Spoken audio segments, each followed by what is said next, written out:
ბრალის დამტკიცების შემთხვევაში ზურაბ ჯაფარიძეს, ელენე ხოშტარიასა და გიორგი ვაშაძეს 7-დან 15 წლამდე პატიმრობა ემუქრებათ. 2-დან 4 წლამდე პატიმრობას ითვალისწინებს ბრალდება, რომელიც პროკურატურამ ნიკა გვარამიას, ნიკა მელიას, მამუკა ხაზარაძესა და ბადრი ჯაფარიძეს წაუყენა. 3 წლამდე პატიმრობის დამატება ემუქრება მიხეილ სააკაშვილს. პოლიტიკოსებს საბოტაჟს, მტრულ საქმიანობაში დახმარებასა და ხელისუფლების დამხობის მოწოდებას ედავებიან. მიტროპოლიტმა შიო მუჯირმა დეკანოზმა ანდრია ჯაღმაიძემ პატრიარქი მოატყუეს და ხელი მოაწერინეს იმ კომისიის განჩინებაზე, რომელი კომისიაც არ შემდგარა და პატრიარქის მოტყუებით მღვდლობა შეუჩერეს არქიმანდრიტ ილია თოლორაიას. წერს არქიმანდრიტი დოროთე.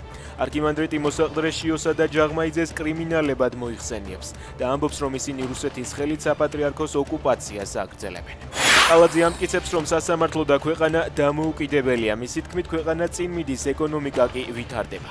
ყველა შეფასებით, რომელიც კეთდება პოლიტიკის გარეშე, საქართველო არის მოწინავე ქვეყანა ყველა კრიტერიუმით, ამბობს კალაძე.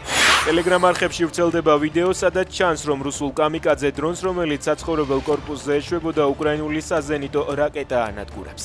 უკრაინელებმა ოკუპირებულ დონეცკში მდებარე რუსული შაჰედების საწყობიც გაანადგურეს.